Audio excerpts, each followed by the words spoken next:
रामकृष्ण हरी विठ्ठल केशवा रामकृष्ण हरी विठ्ठल केशवा रामकृष्ण हरी विठ्ठल केशवा रामकृष्ण हरी विठ्ठल केशवा पुंडलीक वरदा हरी विठ्ठल श्री ज्ञानदेव तुकाराम माऊली ज्ञानेश्वर महाराज की जय। जगद्गुरु तुकाराम महाराज की जय। सद्गुरु जोग महाराज की जय। देवा तू कृपा करुणा सिंधू होशी माय बापा मुचा बंधू जीवन सिद्धी साधन सिंधू तोडीशी भवबंधू काळपाश शरणागता वज्रपंजर अभयदाना तू उदार सकळा देवा तू अगोचर होशी अविकार अविनाश भागली स्तुती कविता फार तेथे मी काय ते गभार जाणावया तुझा विचार नको अंतर देऊ आता नेणे भाव परी म्हणवितो तुझा नेणे भक्ती परी करीतो पूजा आपुलिया नामाची काजा तुझ केशी राजा लागे धावणे तुझ्या बळे पंढरीनाथा झालो निर्भर तुटली व्यथा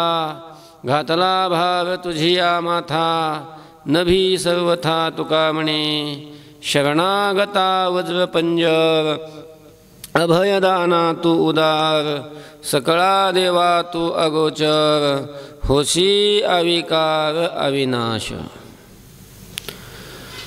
संत शिरोमणी वैराग्याचे महामेरू श्रीमंत श्री जगद्गुरु तुकोबाराय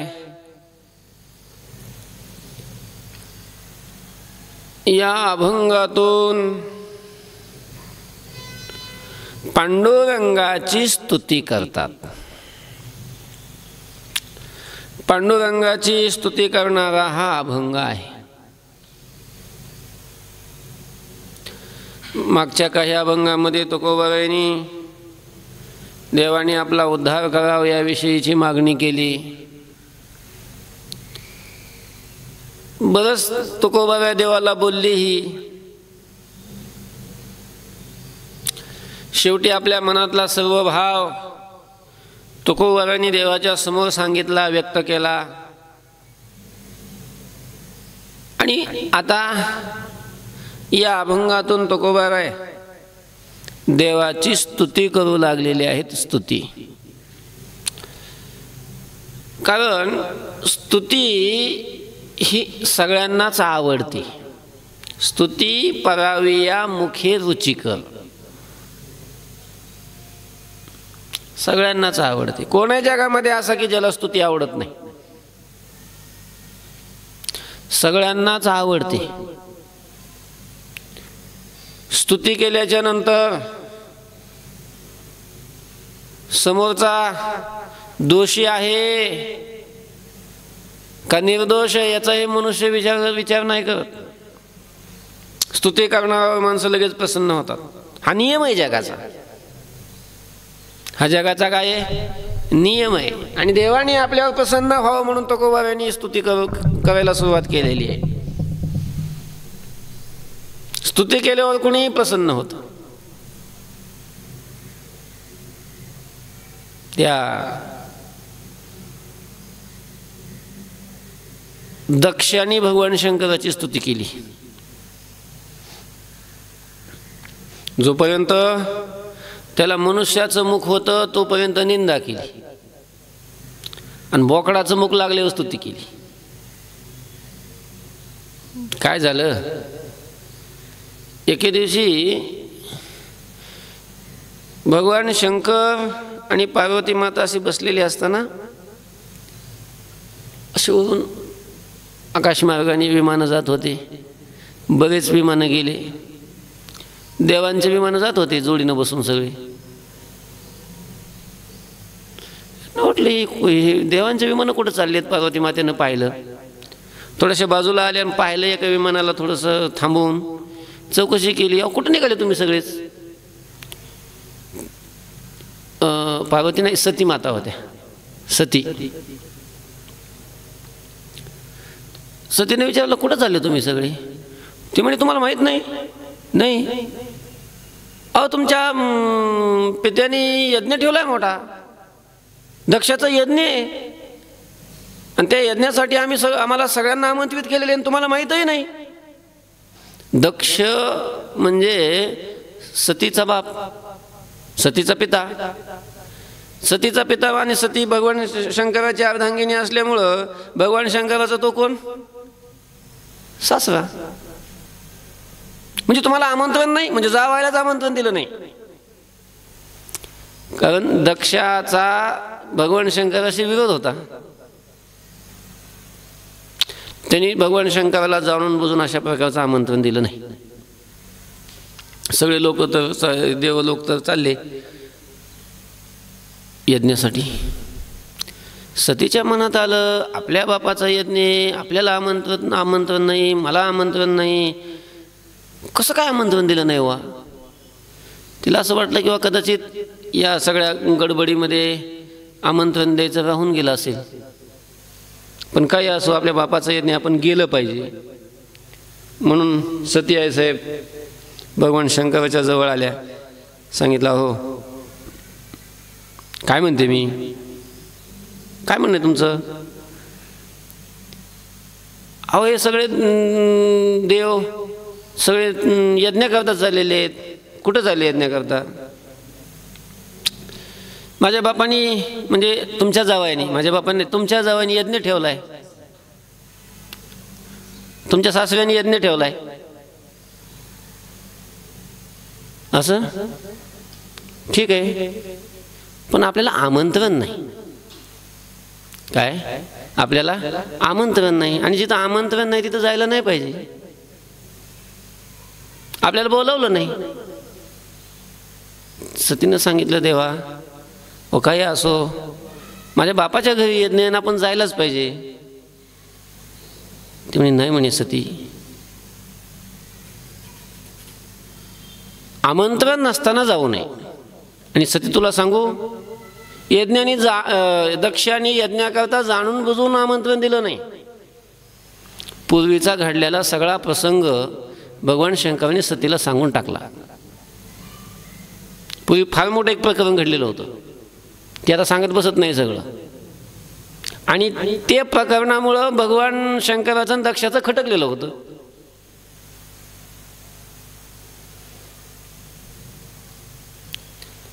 जायला नाही पाहिजे, पण सती हुरहुर करायला लागली. सतीची ती हुरहुर भगवान शंकराने लक्षात घेतली, आणि भगवान शंकराच्या लक्षात आलं आपण जर सतीला नाही जाऊ दिलं तर सती हुरहुर करून मारणार, आणि जाऊ दिलं तर तिथं तिचा अपमान होईल, आणि ते अपमान झाल्यानंतर तिला सहन होणार नाही, ती मारणार. म्हणजे सतीचं मरण निश्चितच आहे. पण आपण न जाऊ दिल्यामुळं मरण्यापेक्षा तिला जाऊ द्यावं. भगवान शंकराने जाऊ दिलं, सती एकटीच गेली. यज्ञ मंडपात ज्या वेळेला सती जवळ आली, काही शिवगण सोबत होते. त्या सतीच्या स्वागताकरता सतीच्या ज्या काही बहिणी होत्या त्या बहिणी आल्या, पण दक्ष काही स्वागताकरता आला नाही. सती यज्ञ मंडपामध्ये आल्यानंतर सतीला दक्ष बोलला सुद्धा नाही, तोंड फिरवलं. आणि मग भगवान शंकराची स्तुती वगैरे तर नाही, त्यांना आमंत्रण तर नाही, पण वगैरे यज्ञ मंडपामध्ये दक्षाने सतीच्या समोर भगवान शंकराची खूप खूप निंदा केली. आणि दक्षाने केलेली ती निंदा सतीला सहन नाही झाली. सतीने सांगितलं की भगवान शंकर हे स्तुत्य आहेत, वंदनीय आहेत, आणि असं असताना सुद्धा तू शंकरांची माझ्या पतीची निंदा केलीस.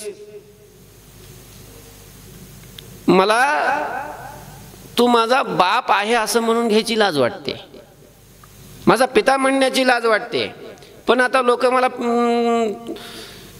दक्षकन्या म्हणूनच ओळखतील आणि माझ्या नावाबरोबर माझा बाप दक्ष ही ऐकून घेण्याची माझी इच्छा नाही, म्हणून आता मी हे शरीरच ठेवीत नाही. म्हणून सतीनं योगाग्नी प्रगट केला, योगाग्नीमध्ये शरीर भस्म केलं. ही गोष्ट नारद महर्षीने ज्या वेळेला भगवान शंकराला जाऊन सांगितली, भगवान शंकरांना खूप क्रोध आला. त्यांनी क्रोधाने एक जटा उपटली, त्याच्यातून वीरभद्र निर्माण केला आणि दक्षाच्या यज्ञाचा नाश करण्याकरता म्हणून काही शिवगण आणि तो वीरभद्र पाठवला. तो वीरभद्र आला, तिथले सगळे सैन्य मारून टाकले. तिथं त्या दक्षाचं मस्तक छाटलं, ते यज्ञात टाकलं, ते जाळून टाकलं वगैरे वगैरे वगैरे. सगळा यज्ञ ध्वंस झाला.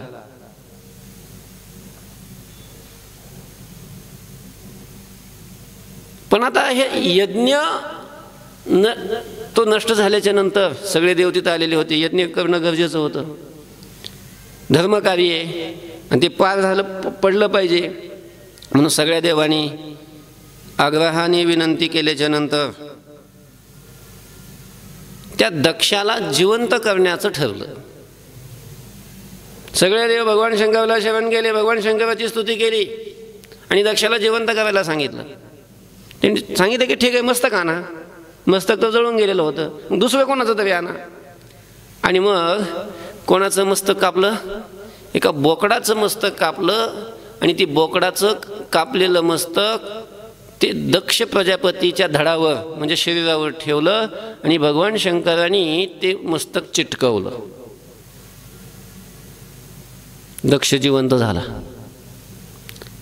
आणि मग भगवान शंकराचा महिमा त्याच्या लक्षात आला. भगवान शंकराची महती, भगवान शंकराचं मोठेपण हे जाणून मग त्याला भगवान शंकराची स्तुती करण्याची इच्छा झाली आणि मग लागला स्तुती करायला. आता काय स्तुती करता येईल? बोकडाचं तोंड लागल्याच्या नंतर त्याला काय बोलता येतं काय? मग असं करायला लागलं नुसतंच. काय बोलता येतं? पण भगवान शंकरांनी जाणून घेतलं की याला माझी स्तुती करायची आणि माझी स्तुती करण्याच्या इच्छेनं हा काहीतरी बोलतोय. भगवान शंकर एवढे प्रसन्न झाले, एवढे प्रसन्न झाले, या दक्षामुळं आपली पत्नी मेली याचाही विसर पडला भगवान शंकराला. आणि ते दक्षावर एवढे प्रसन्न झाले, त्याला वरदान देऊन टाकलं, जोही भक्त माझ्या दर्शनाकरता येईल त्याला माझ्या प्रसन्नतेकरता तुझ्यासारखी स्तुती करावी लागेल. मनुष्याचं तोंड असून सुद्धा, चांगल्या प्रकारची संस्कृत वाणी बोलता येत असून सुद्धा त्याला भगवान शंकराच्या दर्शनाला गेलं की भगवान शंकरांनी दक्षाला तो वर दिलेला असल्यामुळं कितीही मोठा पंडित असला तरी त्याला भगवान शंकराजवळ जाऊन बोकडासारखं बोंबलावं लागतं, बरोबर असं करावं लागतं. म्हणजे एवढे प्रसन्न भगवान शंकर झाले. स्तुती कोणाला आवडत नाही? स्तुती सगळ्यांनाच आवडते. सगळ्यांना स्तुती आवडते आणि पांडुरंगाला तर फारच आवडते आणि म्हणून त्याची सगळेच स्तुती करतात. यम ब्रह्मा वरुणेंद्र रुद्र मरुत स्तुन्वन्ति दिव्यैस्तवैः दिव्यैः स्तवैः स्तुन्वन्ति. दिव्य अशा प्रकारच्या स्तोत्रांनी यम वरुण रुद्र हे सगळ्या देवता काय करतात? भगवंताची स्तुती करतात. स्तुती सगळे शास्त्र, सगळे वेद, सगळे पुराण कोणाचं वर्णन करतात? कोणाची स्तुती करतात? चहुवेदी जाण साहे शास्त्रीकरण 18ही पुराणे हरीची गाती. 18ही पुराण हरीला गातात, हरीची स्तुती करतात म्हणजे पांडुरंगाची स्तुती करतात. पांडुरंगाला स्तुती फार आवडते आणि म्हणून या अभंगामध्ये तुकोबाराय पांडुरंगाची स्तुती करू लागलेले आहेत. पांडुरंगाने आपल्यावर प्रसन्न व्हावं म्हणून तुकोबाराय म्हणतात, देवा तू कृपा करुणा सिंधू, होशी माय बाप आमुचा बंधू, जीवन सिद्धी साधन सिंधू, तोडीसी भवबंधू काळपाश. देवा तू कृपा करुणा सिंधू. तुकोबाराय म्हणतात, हे देवा तू कृपेचा करुणेचा सिंधू आहेस, कृपेचा सागर आहेस, कृपेचा सागर. सगळ्यात संतांनी पांडुरंगाला कृपेचा सिंधू म्हणून, कृपा सिंधू म्हणून वर्णन केलेलं आहे, कृपाळू म्हणून वर्णन केलेलं आहे, दयेचा सागर म्हणून वर्णन केलेलं आहे. तुका म्हणे हा तव कृपेचा सागर, नामासाठी पार पाववी. देवा तू आमुचा कृपाळ, कृपाळू म्हणून बोलती पुराणे. पुराण सुद्धा त्याला कृपाळूच म्हणतात. हा कृपाळू आहे, कृपेचा समुद्र आहे, समुद्र. सिंधू म्हणजे समुद्र. समुद्र का बरं म्हटलं त्याला? कारण त्याच्या ठिकाणी समुद्रासारखी कृपा आहे. समुद्रात जसं अमर्यादित पाणी असतं तशी त्याच्या ठिकाणची कृपा ही अमर्यादित आहे. त्याच्या ठिकाणी असलेली जीवाविषयीची, भक्ताविषयीची जी करुणा आहे, दया आहे, ती समुद्रासारखी आहे, समुद्रासारखी अपार आहे. समुद्राला जसा पार नसतो. किती पाणी, किती खोल असतं समुद्रातलं? गुडघे इतकं, घोटे इतकं, किती असतं? माप नाही त्याला, अमाप. तसं देवा तू कृपेचा समुद्र आहेस, कृपेचा समुद्र. किती देवाच्या ठिकाणी कृपा आहे हो. फारच फारच देव कृपाळू आहे.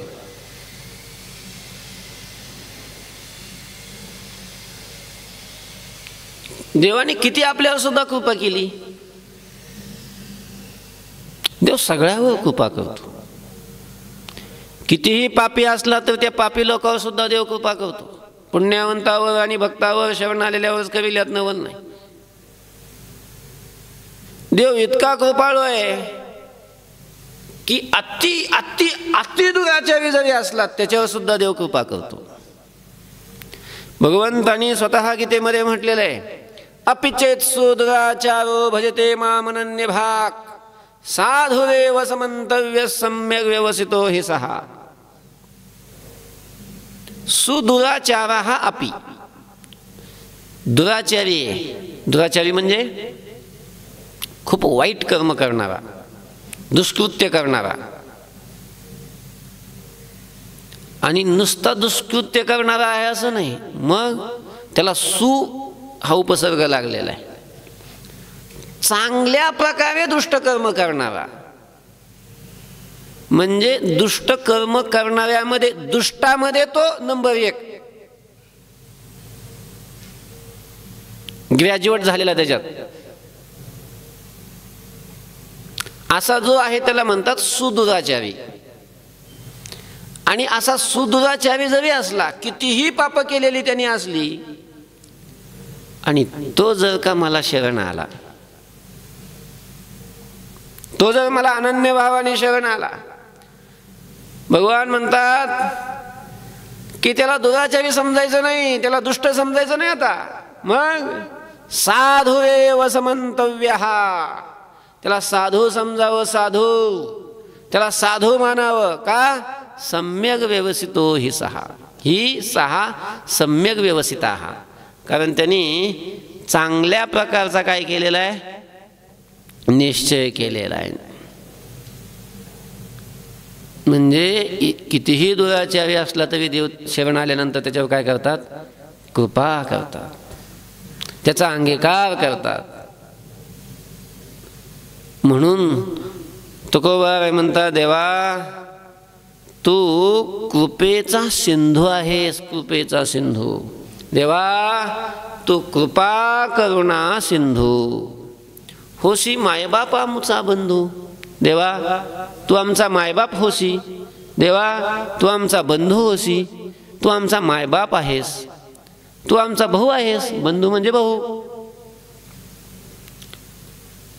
आमचा मायबाप आहेस. मायबाप, हा मायबाप कस काय? तुकोबाबाईंचा बाप तर बोलोबा होता. आणि पांडुरंगाला कस काय मायबाप म्हणतात? बरं मायबाप कस काय? पांडुरंगाला एक तर बाप होईल ना तर माय होईल. माय बी आणि बाप बी असं दोन दोन कस काय? तर याचा असं आहे, माय शब्दाचा अर्थ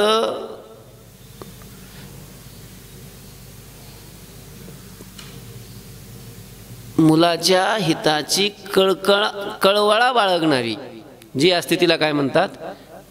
माय म्हणतात, आई म्हणतात, माता म्हणतात. लेकुराचे हित वाहे माऊलीचे चित्त. लेकराच्या हिताची कळकळ जशी आईच्या अंतःकरणामध्ये असते तशी कळकळ देवा आमच्या विषयीची कळकळ तुझ्या अंतःकरणामध्ये आहे म्हणून माय.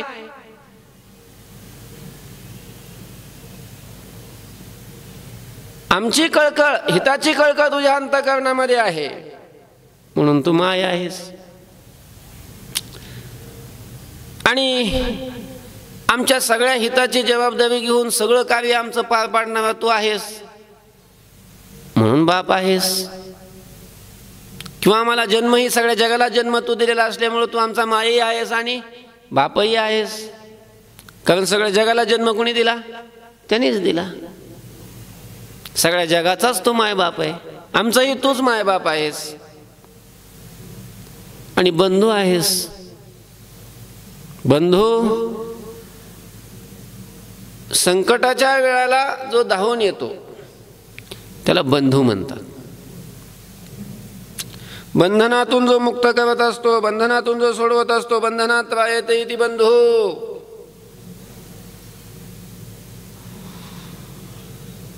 बंधनातून मुक्त करणारा बंधू आहे. देवा आम्हाला संकटाच्या वेळी धावून येणारा तूच आहे. तुझ्याशिवाय आमचा कैवारी कोण आहे?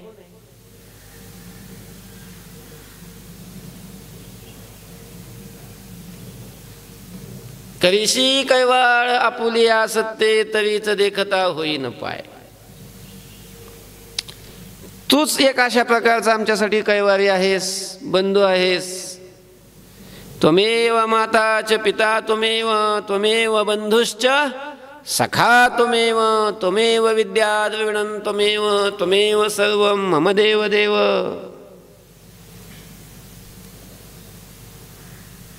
माता रामो मत पिता रामचंद्र, स्वामी रामो मत सखा रामचंद्र. सगळं सगळं सगळं काही तूच माझा अशा प्रकारचा आहेस. विठ्ठल माय बाप चुलता, विठ्ठल भगिनी आणि भ्राता. विठ्ठले विन चाड नाही गोता, तुका म्हणे आता नाही दुसरे. सगळं सगळं काही माझा विठ्ठलच आहे. तूच आहेस. आई तूच आहेस, बाप तूच आहेस, बंधू तूच आहेस. होशी माय बाप आमचा बंधू. जीवन सिद्धी साधन सिंधू, तोडीसी भवबंधू काळपाश. तुकोबा म्हणतात देवा जीवन सिद्धी. पांडुरंगाला तुकोबाबाई जीवन सिद्धी म्हणतात. जीवन म्हणजे जगणं, जगण्याला जीवन म्हणतात. आणि आमचं जे जगणं आहे हे जे सिद्धीला जाऊ लागलेलं हे तुझ्यामुळे. या जगण्याला हेतू कोण आहे? तू अशा प्रकारचा आहेस. तू जगण्याला हेतू आहे म्हणून जीवन सिद्धी. तुझ्यामुळं आमचं जीवन सिद्धीला जाते. तू नसल्यावर, तू नसेल तर मग आमचं जीवन कसं काय सिद्धीला जाईल? तुझ्या वाचून आम्ही जिवंतच कसं काय राहू? पाण्या वाचून कुठं मासा जिवंत राहत असतो? पाण्या वाचून मासा जिवंत राहूच शकत नाही. तसं कुणीच राहू शकत नाही. माणसं तरी पाण्या वाचून राहू शकतात काय? नाही राहू शकत. पाण्या वाचून कुणीच जीवन, म्हणून पाण्याला जीवन म्हणतात. म्हणून पाण्याला काय म्हणतात? जीवन म्हण. माणसंही राहू शकत नाही, पण काही काळापुरते माणसं राहतात. पण मासा पाण्या वाचून बाजूला राहूही शकत नाही. माणसं पाण्यात राहतात असं नाही, पण पाण्याशिवाय नाही राहत.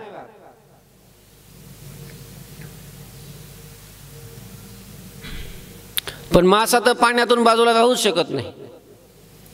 म्हणून पाणी हे जीवन आहे, जीवनाला आधार आहे. तसं तो गोबाराय म्हणतात की आमच्या जीवनाला आधार तू आहे, तुझ्याशिवाय आम्ही नाही राहू शकत. विठ्ठल आमुचे जीवन, पहिलाच अभंग गेलाय नाटाचा आपला. विठ्ठल आमुचे जीवन, जीवन आहे, जीवनाला आधार तू आहेस. आमचं जीवन जे सिद्धीला जातं हे तुझ्यामुळे जाते. म्हणून विठ्ठल कोण आहे? जीवन सिद्धी, जीवन सिद्धी, जीवन सिद्धी, साधन सिंधू. पुढं तो गोबाराय पांडुरंगाचं वर्णन करताना म्हणतात साधन सिंधू. पांडुरंगाला काय म्हटलं? साधन सिंधू. साधन सिंधू म्हणजे साधन म्हणजे भगवत प्राप्ती करता केलेला जो उपाय, भजन, कीर्तन, नामस्मरण, तीर्थयात्रा, योग वगैरे वगैरे जे काही तपश्चर्या, व्रत, उपवास जे काही असेल ते, हे सगळे साधन आहेत. हे सगळे काय आहेत? साधन. भगवत प्राप्तीचा शास्त्राने सांगितलेला जो उपाय आहे त्या उपायाचं नाव आहे साधन. की ज्या उपायाच्या द्वारा भगवत प्राप्ती केली जाते असे जे उपाय, त्या उपायाला म्हणतात साधन. आणि त्या साधनरूपी नद्या ज्या समुद्राला जाऊन मिळतात, तो समुद्र म्हणजे तू आहेस. काय? साधनरूपी नद्या ज्या समुद्राला जाऊन मिळतात, तो समुद्र कोण आहेस? तू आहेस. भक्त, साधक हे साधना करत असतात. काय करत असतात? साधना करत असतात. आणि त्या साधनाच्या द्वारा भक्त पुढं पुढं पुढं पुढं पुढं पुढं पुढं पुढं जात असतात. किंवा ते साधन भक्तांना घेऊन जातं. कुठं घेऊन जातं? कुठं घेऊन जातं? समजा ब्रह्मगिरीहून उगम पावलेली गोदावरी नदी आहे. कोणही नदी आहे. मग ही नदी, त्या नदीचा जो आश्रय करतो, मग त्या नदीमध्ये उतरलेला जो कोणी आहे, त्या नदीचा आश्रय करणारा जो कोणी आहे, नदीचा आश्रय करून तो कुठं जाईल? कुठं जाईल? समुद्राला जाईल. कारण नदी कुठं जाते? समुद्राला जाते. मग नदीचा आश्रय करणारा जो आहे तो समुद्राला जाईल. कुठलीही नदी असू द्या, गोदावरी म्हणूनच नाही, कोणतीही नदी, जगामध्ये कुठलीही नदी घ्या तुम्ही, कोणतीही नदी ही कुठं जाऊन मिळते? समुद्राला जाऊन मिळते. अशी एकही नदी नाही की अशी उलटी डोंगरावर पळायला लागली. खालाव्या धावे पाणी, पाणी हे खालीच धावतं, समुद्राकडेच धावतं.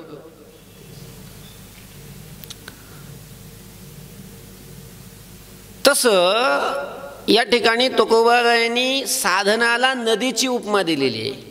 ही तर स्पष्ट नाही आहे, पण तसं आहे. मग या साधनरूपी ज्या नद्या आहेत, मग ती नामस्मरणाची नदी असो, संकीर्तनाची नदी असो, प्रवचनाची नदी असो, तीर्थयात्रेची नदी असो,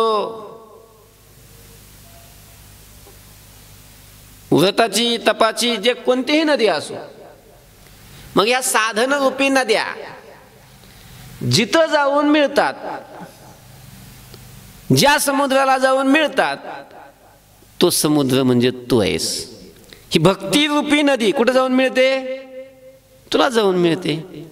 तपश्चर्या असेल, जगातली जेवढी साधनं आहे ती सगळी साधनं कुठं कुणाला जाऊन मिळतात? तुलाच जाऊन मिळतात, तुझ्याच पायाजवळ येतात. त्या साधनांचा आश्रय करणारे ते तुझ्या जवळच येऊन भेटतात, तुलाच मिळतात. सगळी साधनं ऐका, कोणतंही साधन असो, कोणतंही साधन असो, कोणतंही साधन असो, ही सगळी साधनं शेवटी एका ठिकाणी येतात. जसं पश्चिमेकडे वाहणारी नदी, दक्षिणेकडे वाहणारी नदी, पूर्वेकडे वाहणारी नदी शेवटी कुठं जाते? सगळी समुद्रालाच. तसं कोणतंही साधन असो, योगाचं साधन असो, ज्ञानाचं साधन असो, ही सगळी साधनं कोणती, यज्ञाचं असो, ही सगळी ज्ञानापाशी येऊन थांबतात. सगळ्या साधनाची समाप्ती कुठं होत असते? ज्ञानामध्ये होत असते, ज्ञानामध्ये. श्रेयान् द्रव्यमयाद्यज्ञा ज्ञान यज्ञ परंतप. भगवंतांनी गीतेमध्ये अर्जुनाला सांगितलेलं आहे की सगळ्या साधनापेक्षा ज्ञान हे सगळ्यात श्रेष्ठ साधन आहे. द्रव्यमयात यज्ञात ज्ञान यज्ञ हा श्रेयान. द्रव्यमय यज्ञापेक्षा ज्ञान यज्ञ हा श्रेष्ठ आहे, श्रेष्ठ. का? सर्वं कर्माखिलम पार्थ ज्ञाने परिसमाप्यते. पार्थ अखिलम सर्वम कर्म, सगळं कर्म हे ज्ञाने परिसमाप्यते, ज्ञानरूपी साधनामध्ये येऊन समाप्त होतं. म्हणजे इतर यज्ञाची, इतर साधनाची परिसमाप्ती कशामध्ये असते? ज्ञानामध्ये असते, ज्ञानामध्ये. ज्ञान झाल्यानंतर मग ती साधनं सगळी संपून जातात. ते ज्ञानामध्ये मिळतात सगळी साधनं, ज्ञानाला जाऊन मिळतात. योगाचं साधन असेल तरी ज्ञानाला जाऊन मिळतं, तपस्येचं साधन असेल तरी ज्ञानाला जाऊन मिळतं, नामस्मरणाचं साधन असेल तेही ज्ञानाला जाऊन मिळतं. कुठलंही साधन असो ते ज्ञानाला जाऊन मिळतं. सगळ्या साधनाचा शेवट ज्ञानामध्ये होत असतो. म्हणून ज्ञान होईपर्यंत साधना करायची असतात. ज्ञान झाल्यानंतर साधन नाही. जोवरी अर्जुना तो बोध भेटेना म्हणा, तवची या साधना भजावे लागे. तवची या साधना भजाव, तोपर्यंतच या साधनाला भजावं लागतं, तोपर्यंतच ही साधना करावी लागतात की जोपर्यंत ते ज्ञान अंतःकरणामध्ये उदयाला येत नाही. ज्ञान उदयाला आल्यानंतर बाकीची साधना करायची गरज नाही. सगळी साधनं त्या ज्ञानामध्ये संपून जातात आणि ते ज्ञान तुझ्या ठिकाणी येऊन मिळतं, तुझ्याशी एकरूप होऊन जातं. म्हणजे सगळीच साधनं तुलाच मिळाल्यासारखी होऊन जातात. म्हणून तू समुद्र आहेस आणि सगळ्या साधनाच्या नद्या ह्या तुला येऊन मिळतात.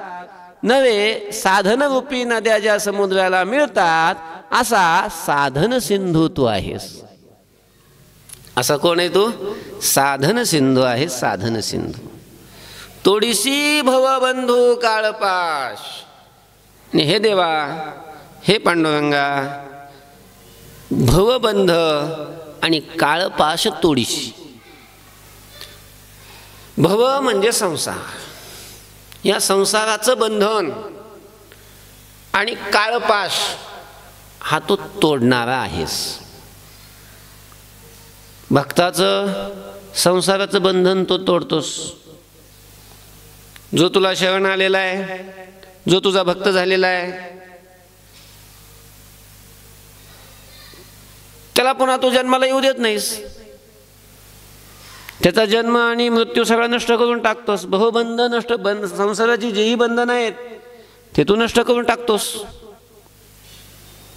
त्याच्याकडे काळ येऊ शकत नाही. जगा काळ खाय आम्ही माथा दिला पाय, तो कोबाराय म्हणतात. काळाचा पाश हा सगळ्यांना ओढून नेतो, पण देवाचे जे भक्त आहेत त्या भक्तावर काळाचा पाश चालत नाही. काळाचा पाश तू नष्ट करतोस. भवबंधन आणि काळपाश नष्ट करणारा तू आहेस.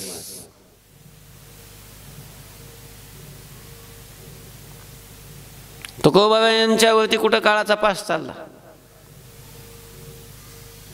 तुकोबाबांना वैकुंठाला नेण्याकरता ज्या वेळेला विमान आलं, विमान म्हणजे स्वतः भगवान आले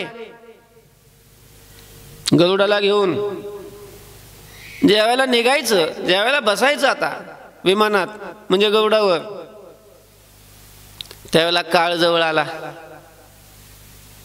काळाला असं वाटलं की हे शरीर तुकोबारायांचं हे पार्थिव आहे, ह्या शरीरावर काळाची सत्ता आहे.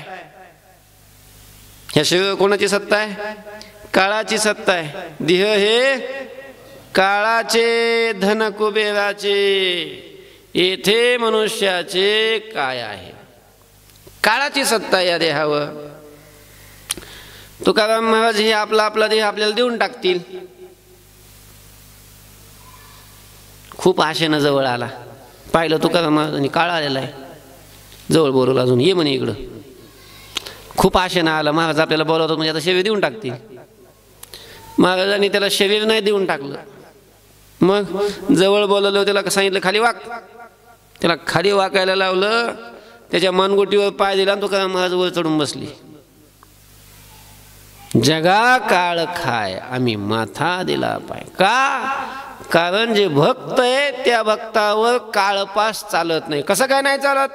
सगळ्या जगावर चालतो. आणि भक्तावर कसं काय नाही चालत? कारण भक्तावर चालत नाही, कारण हा परमात्मा, देव, पांडुरंग, त्यांच्याकडे येणारा जो काळपाश आहे त्या पाशाचा नाश करतात. तोडीशी काळपाश किंवा भवबंध तोडीशी, भवाचं बंधन आणि काळाचा पाश तू तोडणारा आहेस देवा.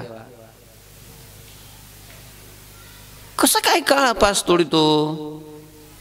काळपास तोडणं, काळ शब्दाचा अर्थ मृत्यू. काळ म्हणजे कोण? मृत्यू. आणि मारणारा जो त्याला काळ म्हणतात, जो मारत असतो त्याला काय म्हणतात? काळ म्हणतात. काळ आला की माणसाचा मृत्यू होतो. आणि तो काळ पाश घेऊन आलेला असतो, म्हणजे यमदूत. भक्तावर कसं काय तो काळ पास चालत नाही? भक्ताला कसं काय मरावं लागत नाही? भक्त काय सगळे अमर होतात काय? हा, अमर होतात. मग आम्हाला दिसत कसे नाहीत? आतापर्यंत कोणीच भक्त जिवंत नाही दिसत, सगळेच गेले. काय? सगळेच गेले. कोण आहे आता? कोण राहिले?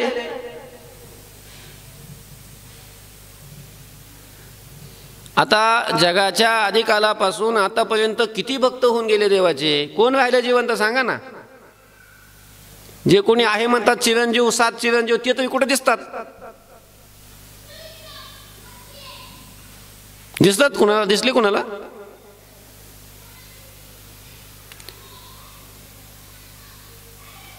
आणि काळपास चालत नाही त्यांच्यावर, त्यांचं भावबंधन नष्ट होतं, त्यांच्यावर काळपास चालत नाही म्हणजे त्यांना सरळ सरळ हा त्याचा अर्थ की ते मरत नाहीत असाच अर्थ आहे ना. तसं नाही. काळपास चालत नाही या शब्दाचा अर्थ काळपाशाने त्यांना जी वेदना होते, दुःख होते, ते दुःख होत नाही. काय? ते दुःख होत नाही. आपल्याला कसं असतं? काळ येतो, काळ आल्याच्या नंतर म्हणजे वेळेला हे शरीर सोडावं लागतंय, मग त्यावेळेला भयान दुःख होतं. त्यावेळेला खूप खूप दुःख होतं. तसं भक्ताला ते होत नाही. का नाही होत? हा परमात्मा होऊ देत नाही.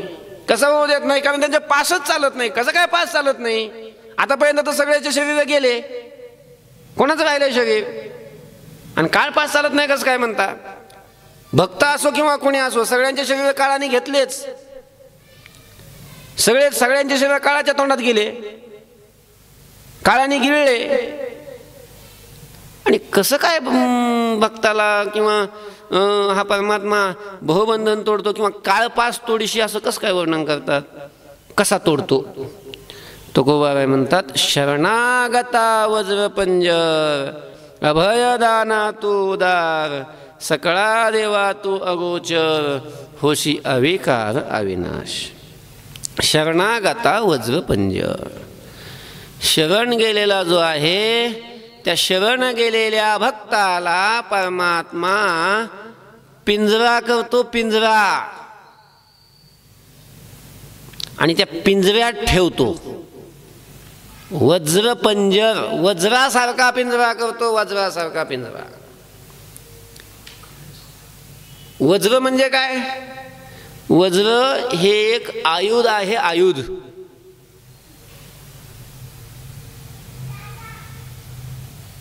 आयुधाना महम वज्रम.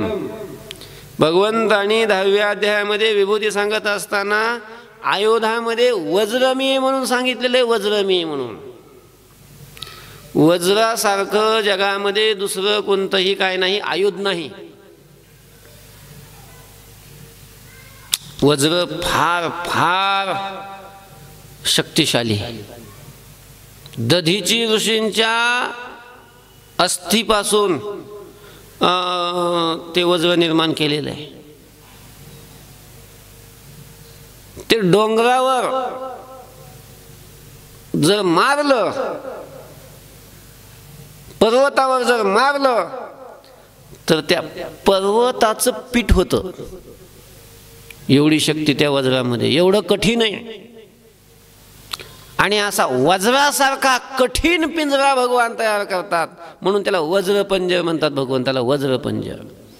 शरणागत जे आहेत, आपल्याला आलेले जे शरणागत आहेत, त्या शरणागताकरता, त्यांच्या रक्षणाकरता परमात्मा वज्रासारखा पिंजरा करतात. वज्रासारखा पिंजरा आणि शरणागताचं रक्षण करतात.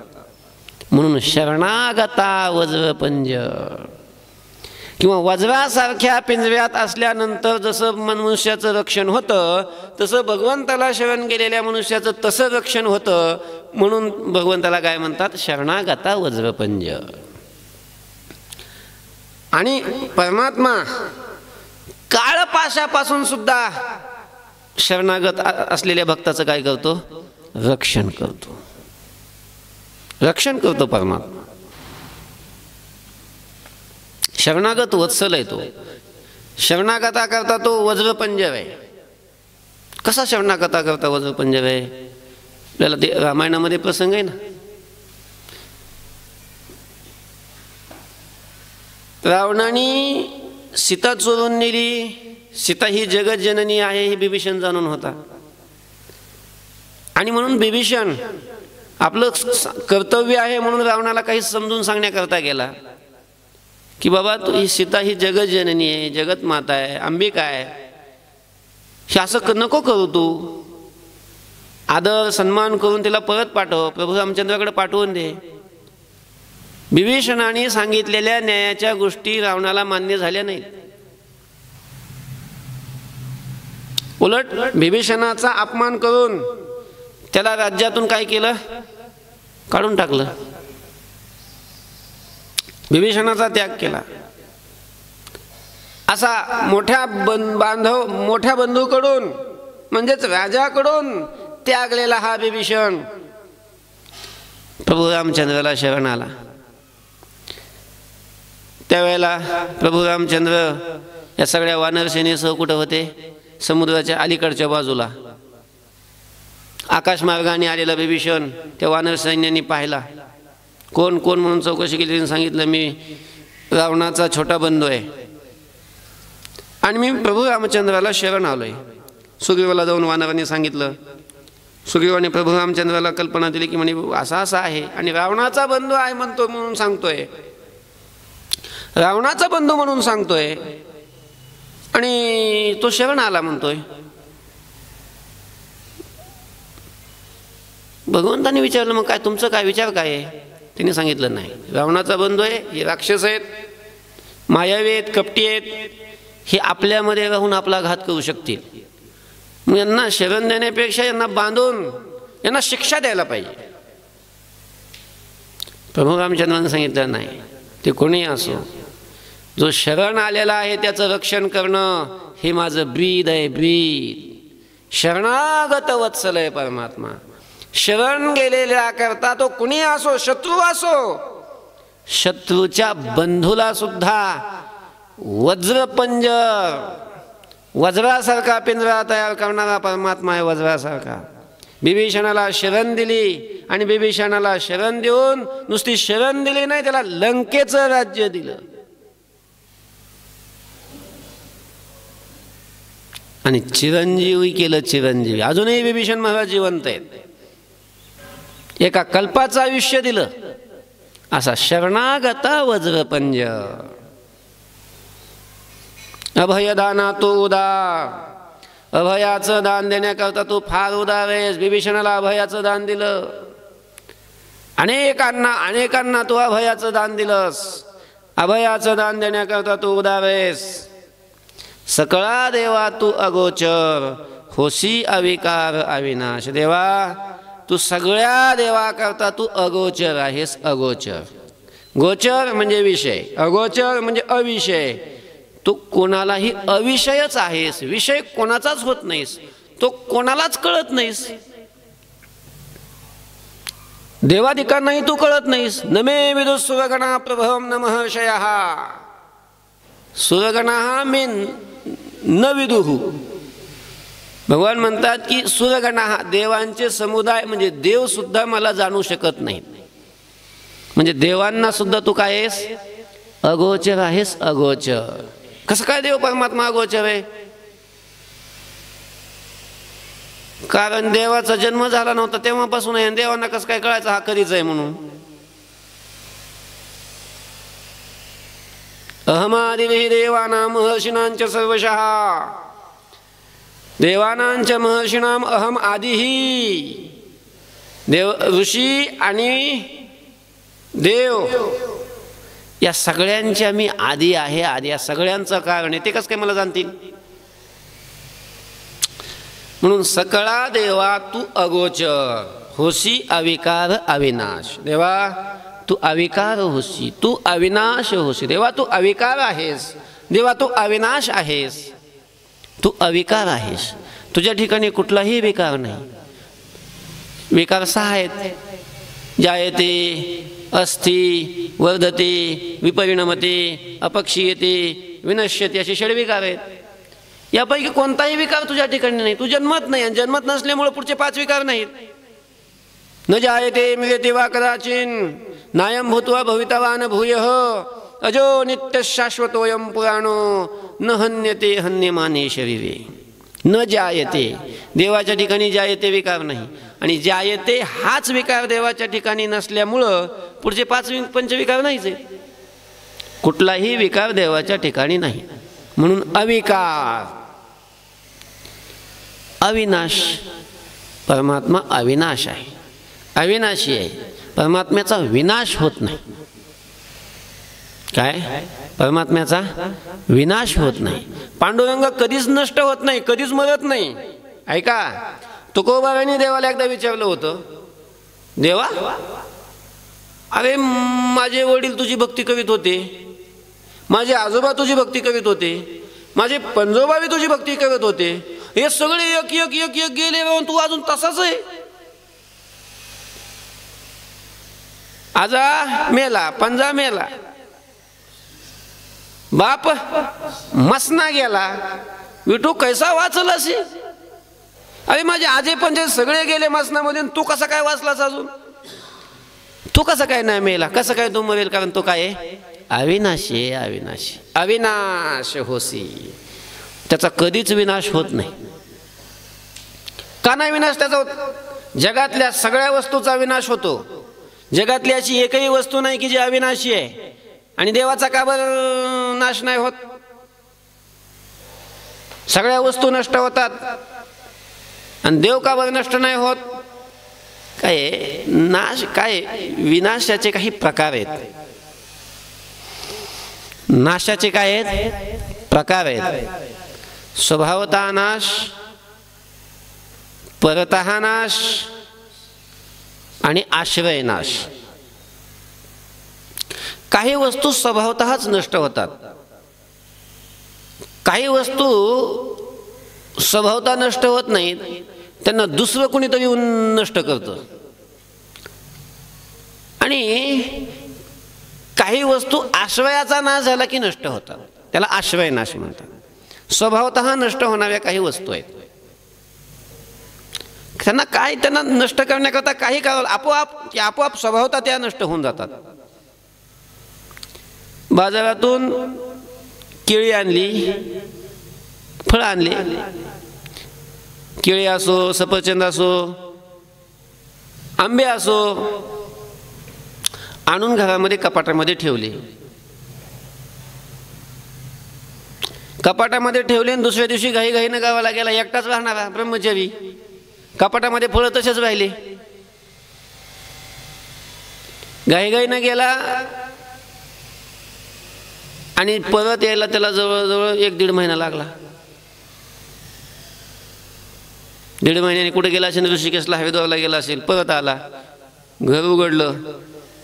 घर उघडल्यानंतर सगळं ते तोंडात पाय धुतले, झाडून वगैरे घेतली खोली आणि कपाट उघडलं. आणि मग त्याला वाटलं की आपण जायच्या वेळेला आपण अगोदरच्या दिवशी फळं आणून ठेवली होती, मग ती खावे फळं, म्हणून फळं घ्यायला गेला. चांगले राहिले असतील? फळं चांगले राहिले असतील? नाही. का नाही राहिले चांगले? काय झाले? फळं नाहीत का? फळं तिथं नाही राहिले, नासले सगळे, नष्ट होऊन गेले. एकही फळ चांगलं नाही राहिलं. केळी चांगली राहिली नाही, आंबे चांगले राहिले नाही, काय अजून जे काही फळं असतील कोणतंही फळ चांगलं राहिलं नाही. का? नष्ट झालं. मग कसं काय नष्ट झालं? ते कोणी तिथं नष्ट केलं, घेऊन कापलं का कोणी त्याला? नाही. मग नष्ट कसं काय झाले? स्वभावतः नष्ट झाले. स्वभावनाश आहे, स्वभावनाश. जगात अशा वस्तू आहेत की ते स्वभावतः नष्ट होतात. माणसं जन्मल्याच्या नंतर काही त्यांना सगळे माणसांना काही कोणी असं चाकून खुपशीत नाही. आपोआप ते वाढतात, मोठे होतात, पुन्हा हळूहळू म्हातारे होतात आणि एक दिवस मरतात. आता म्हाताऱ्यांना काय कोण मारतं काय?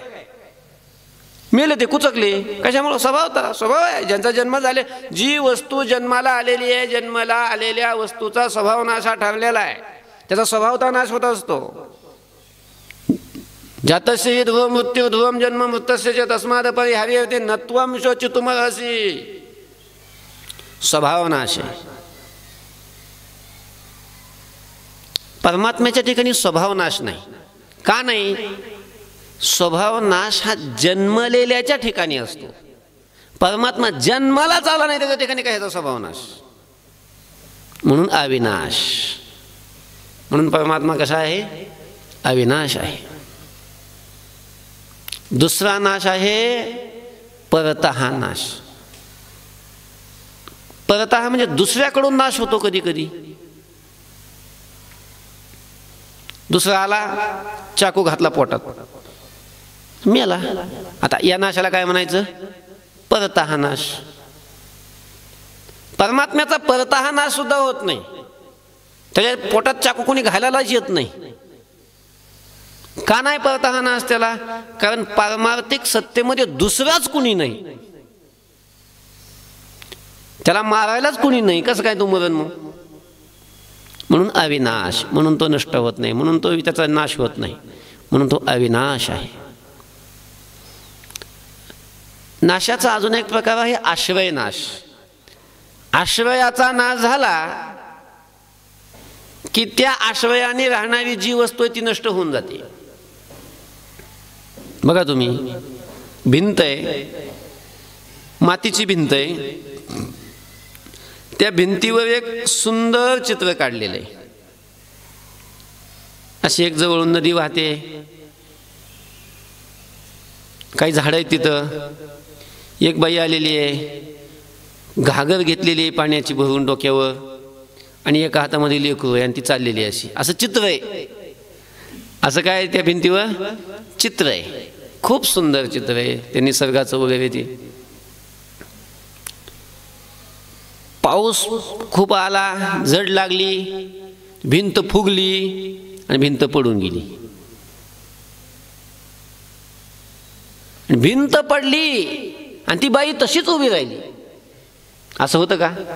नाही. का नाही होत? चित्रातली बाई आहे, त्या चित्राला आश्रय जी भिंत आहे ती भिंतच पडल्यानंतर चित्र कसं काय राहील? चित्र नष्ट होऊन जातं. कारण त्या चित्राला आश्रय कोण आहे? भिंत आहे, भिंत. पडून गेली या भिंती चित्राची होय केवळ माती. त्याची माती होऊन जाते, म्हणजे ते चित्र नष्ट होऊन जातं. गाडीत निघालेला आहे आणि समोरची गाडी येऊन धडकली, त्या गाडीचा चुरा झाला आणि मधला माणूस तसाच वाचला, असं होतं कधी? आता आश्रयच नष्ट झाला, गाडीत चुरा झाली, माणूस कसं काय वाचन? त्याचं पिठलं होऊन जातं. मग आश्रयाच्या नाशाने नाश, याला आश्रय नाश म्हणतात. परमात्म्याचा आश्रय नाश नाही का? कारण त्याला कोणी आश्रयच नाही, तोच सगळ्याला आश्रय, जगाला आश्रय, तोच जगाला अधिष्ठान आहे. म्हणून आश्रय नाश नाही, असा कोणताच नाश त्याच्या ठिकाणी नाही. म्हणून तो काय आहे? अविनाश आहे. अविनाश होशी अविकार अविनाश. देवा तू अविनाश आहेस, तू अविकारी आहेस. आणि देवा तुझी स्तुती करून करून सगळे थकून गेले, पण तुझी स्तुती काही संपली नाही. हो भागली स्तुती करिता फार, तेथे मी काय ते गभार. जाणावया तुझा विचार, नको अंतर देव. आता तुकोबाईंनी आतापर्यंत स्तुती केली आणि मग म्हटलं आपण किती स्तुती करणार आहेत? मोठे मोठे लोक याची स्तुती करून करून थकून गेले. भागली स्तुती करिता फार, वेदन शास्त्रन पुराणन सगळ्यांनी याची स्तुती केली आणि सगळे थकून गेले. आता वेद आणि शास्त्रांनी आणि पुराणांनी स्तुती जरी केली तरी त्यांना एकच तोंड होतं. सगळे संत बी सगळे भक्त वगैरे स्तुती करतात, एकाच तोंडाने स्तुती करतात. एका तोंडाने किती स्तुती करणार आहेत ते?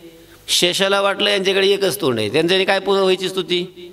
म्हणून आपल्याला 1000 तोंड आहेत, मग 1000 तोंडाने लागला स्तुती करायला. कोण? शेष. शेषाला किती मुख आहेत? 1000 मुख आहेत शेषाला. भगवंताच्या आसन म्हणून तोच आहे, भगवंताचं आसन म्हणून तोच आहे ना. शेषाच्या पाठीवर परमात्मा शयन करतात, तो शेष.